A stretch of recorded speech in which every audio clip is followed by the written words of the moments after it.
she always told you, she loved you, she loved with you more than any other dude she never had or whatever. But meanwhile, at the same time, she had open side niggas on her phone. Every time you ask her to do whatever, telling you like, hell no, hell that, all that. You know, so she ain't no type of loyal. Like, as far as doing stuff for you, don't have it. But she gonna tell you she love you every day. You think that's a toxic relationship? Then that's healthy. That's like real love. It's toxic hell. Why do we have that with God? Why we think that flaw with him?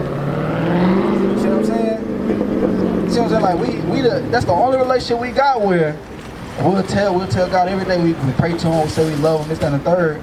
But he got a whole bunch of stuff in his book he wants us to do. We be like, you say, well, I can't do what? I can't eat what? Nah, I gotta have my bacon. I gotta go to Red Lobster. I gotta get these shrimps, these crab legs. Hell no. What you mean? I can't. What you mean? I can't mess with the hoes? Nah, I can't do that. Nah, I still love you though, but nah. That's how we live, bro. That's how we live. Watch it. 2 John 6. It's the book of 2 John, chapter 6. This is love, that we walk after his commandments. This is the commandment that as ye have heard from the beginning, ye should walk in it. God telling us, bro, what love is to him is to do what he say. Just like if you had kids. You got any kids? If you had kids, you want them as you giving them like decades of experience of life more than them. So everything you teaching them, you trying to guide them to not make the bad decision you made, right? But if they decide, you know what, they don't know what the hell you talking about. I can stick my hand in this damn socket. Ain't nothing to happen. I'm gonna turn into an electric man. You know what I'm saying? Ain't nothing happen to me. Then it's like that's a display of them not having no real care for what you say, not having no real respect, no real fear, no real love. Ultimately, that's what God looking for, bro. You know what I'm saying? We don't know you personally, of course, but if you live your life like that, that's something you gotta ask yourself a question. Be like, look, if I say I love and I believe in God, then I need to ask myself, well, damn, what am I doing to really display that on a daily basis? Right, give me Titus 1:16 again. Like, what am I doing? Do I just say it to make my conscience feel good? Because I don't want to say that. Who want to walk around here and say I don't believe in God or I don't love God? None of us want to do that. It don't sound good. You probably lose friends if you say some shit like that. You see what I'm saying? Nobody want to do that, but the way that we live, that's really what it is. Like nobody, like you don't have nothing you submit to, you subjecting yourself to. It's whatever I feel like doing, that's what I do. If I get the urge to go smoke, that's what I'm gonna do. If I get an urge to go to this party and treat this sister like a hoe, that's what I'm gonna do. That's how we move, bro. We don't think with no type of fear of God. Read that. It's the book of Titus, chapter 1, verse 16. They profess that they know God, but in works they deny him. That's us. 2024, that's the black man right now. We say we know him, we say we love him, we say we believe in him. But the way you live your life, who can tell? Who can tell the difference? You know what I'm saying? Who can tell the difference? And I encourage you, Brother Saquon, right? I encourage you. That's something we gotta do some internal soul searching and really. Let's be honest with ourselves. You know what I'm saying? Don't live. That's the thing that I feel the worst for our people. It's like it's easy. It's one thing for you to deceive other people, trick other people, lie to other people. But damn it, why would you do it to yourself?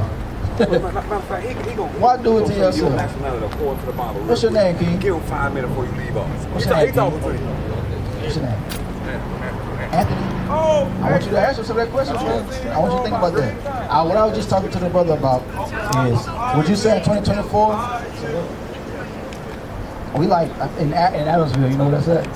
It's like 15, 20 minutes from here. Our address is literally on the back of the flyer. Got a phone number. We on all social media. You just search this name right here on social media, you gonna see thousands of videos pop up. We in every city, about in every state, and almost at this point almost in every country across the globe. But what I was asking the brother Quan, Brother Anthony, is in 2024, do you think, like as a race with black men, do you think that we, as a whole, do what the Bible teaches or do what God says? That's what he said. She said the same thing, he said no. But it's like, okay, if that's true, we agree on that. Why is it like if you ask a brother, like, okay, do you believe or love God? Times 10, everybody would say, yeah. Like, how do those two things, like, how do those two things exist at the same time?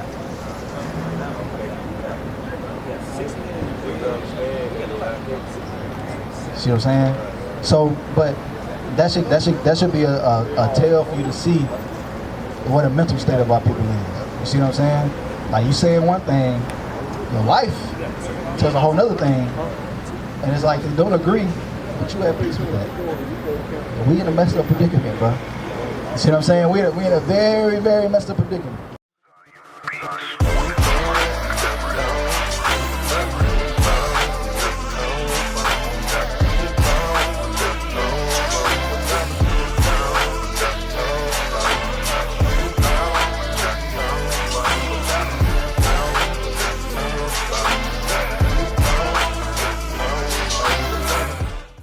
Because how does God say or describe how he wants us to love him? Or what does he consider to be love?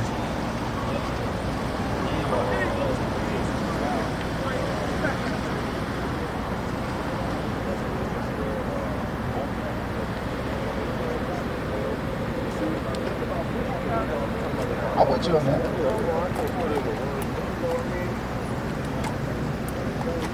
I think I get the direction you're trying to go into, like helping others, like doing charitable work, stuff like that. 2 John 6. Watch this. This is the book of 2 John, verse 6. And this is love, that we walk after his commandments. So the way that our answer, because believe it or not, what we got to do, Brother Anthony, we're trying to show our people that since these things took place, that we really don't have no connection to our history, our culture, prior to these events.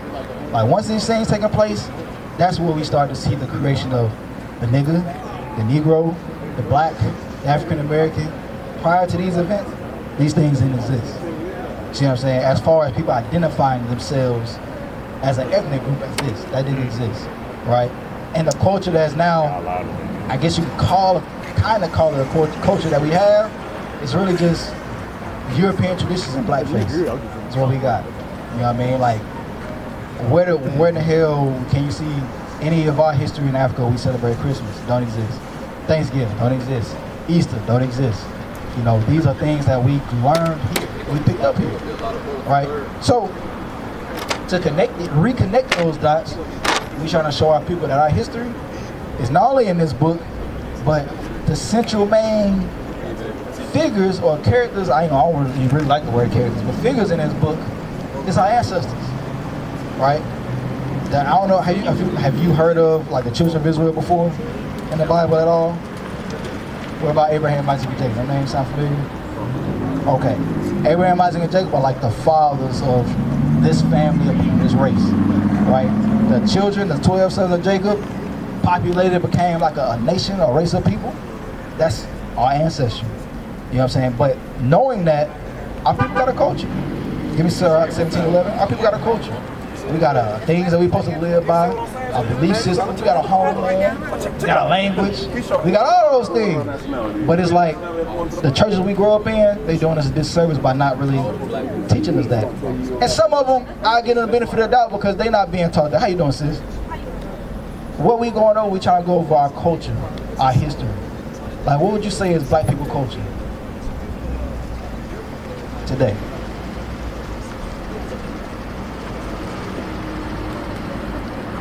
Help us out, sis.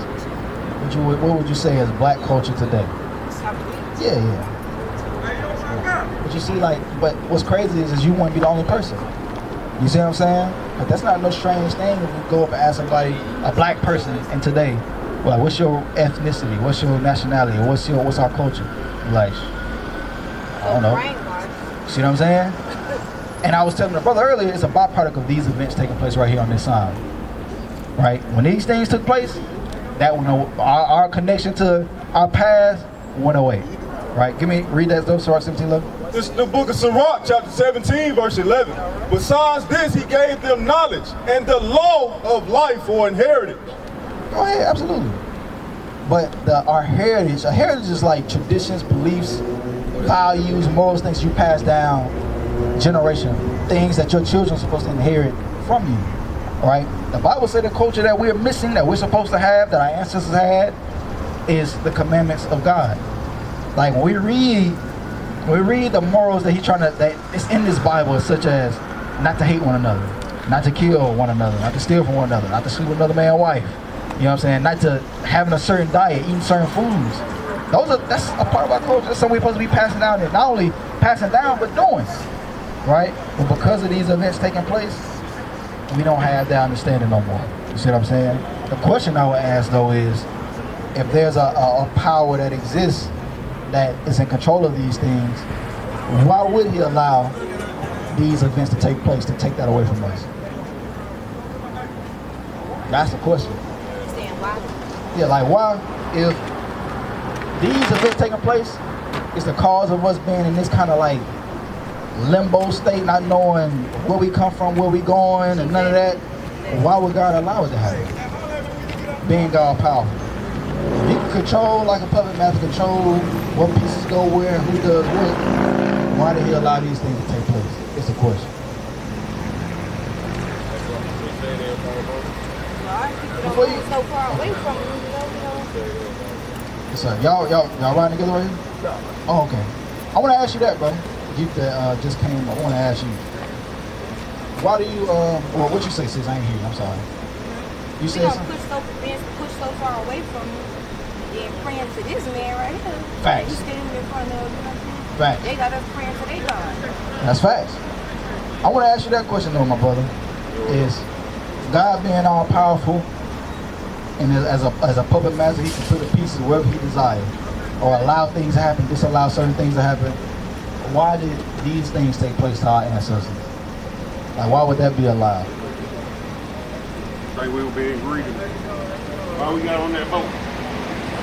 Well, I didn't think they had no choice. It was that. Y'all can answer that question? That's what I'm saying. I don't being think. greedy. It was something. They got us on that boat, right? You mean like they willfully got on the boat? Yeah. I didn't trick them to get on that boat. You talking about, hold on. You talking about slavery, right? Yeah, you talking about these people right here. Yeah. You saying they willfully, like somebody put up with a cruise ship and was like, hey, hop on, and then they just hopped on? How did you get over? No. So, give me Deuteronomy 28 in verse 41. We're gonna read that first. You can jump in. I'm not sure. Have you seen any slave movies at all? Like 12 Years a Slave, Django? Okay.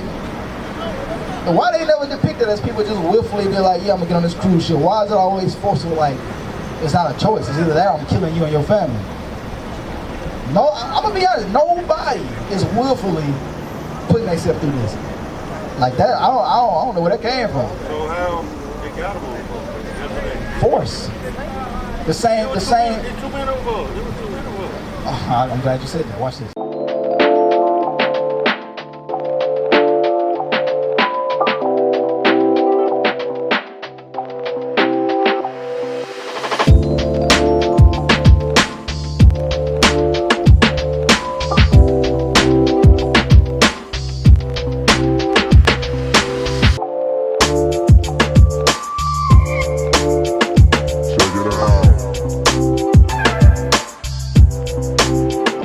Deuteronomy 28, and we're going to read 64 and 65 first, and then we're going to go to 41.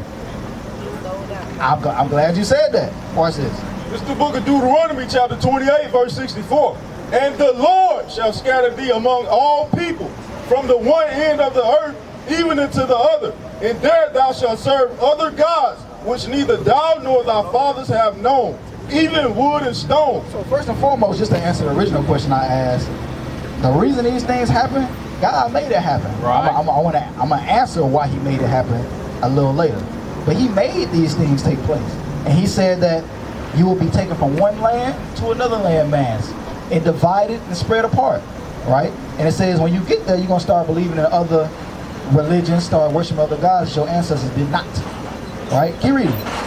Verse 65. And among these nations thou shalt find no ease, neither shall the sole of thy foot have rest. But the Lord shall give thee there a trembling heart and failing of eyes and sorrow of mind. To answer your question as far as how can 3, 4, 5 scrawny Caucasians put in chains on a boat hundreds of Negroes? That's your question.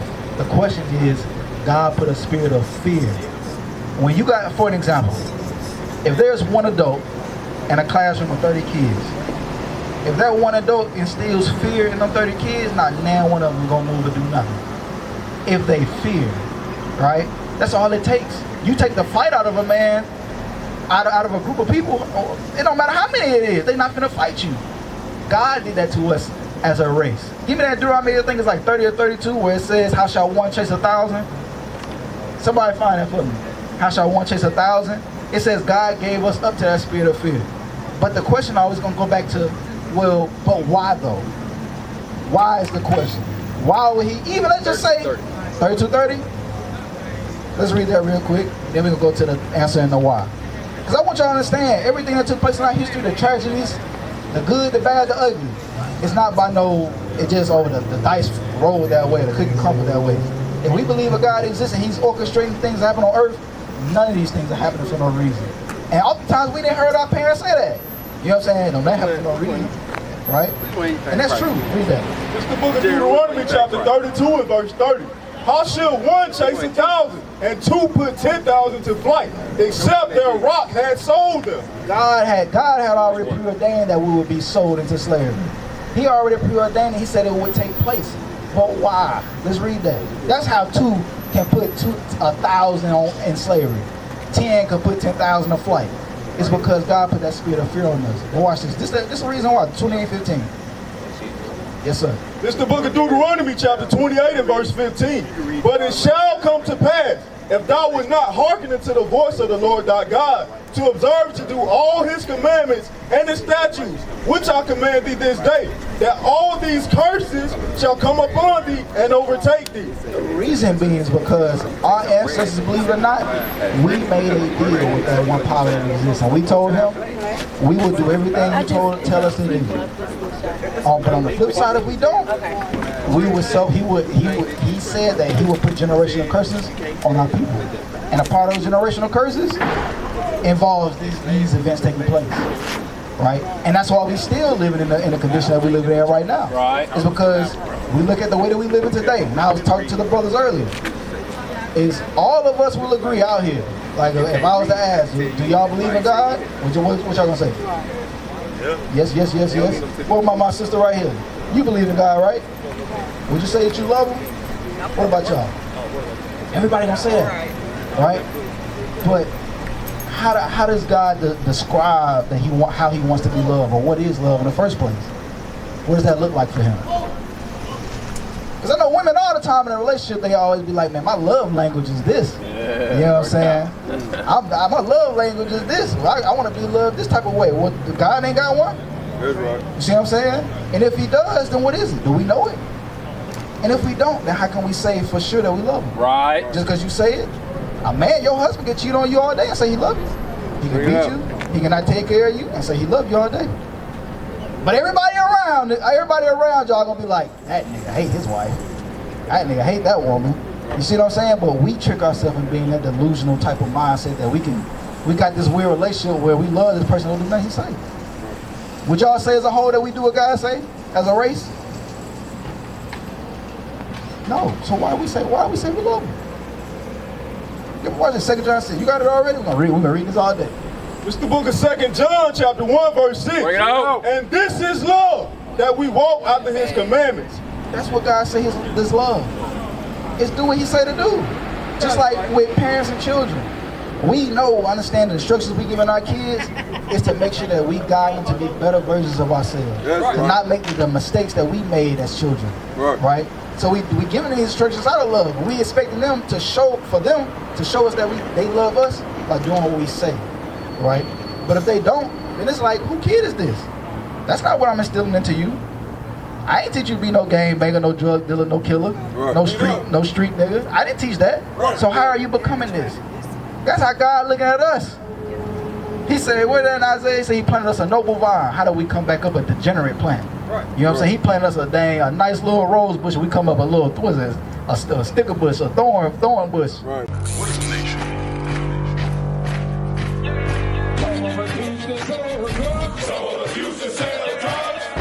Nation is men leading by example.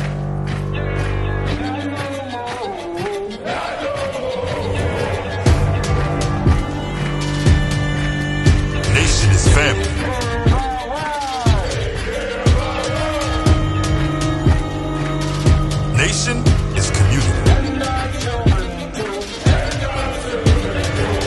Nation is children with role models.